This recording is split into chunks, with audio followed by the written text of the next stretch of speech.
Ziemeļkurzemes reģionālā slimnīca sadarbībā ar finanšu institūciju Altum šobrīd realizē divus atvesļošanas fonda projektus, kas paredz saules elektrostaciju uzstādīšanu gan Ventspils slimnīcā, gan arī Talsu filiālē.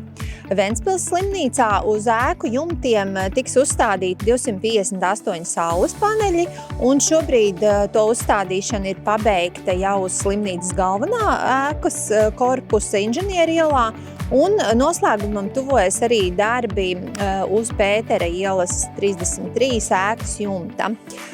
Kopējā elektrostacijas jauda būs 150 kW un gadā tiks saražota elektroenerģija aptuveni 145 000 kWh apmērā.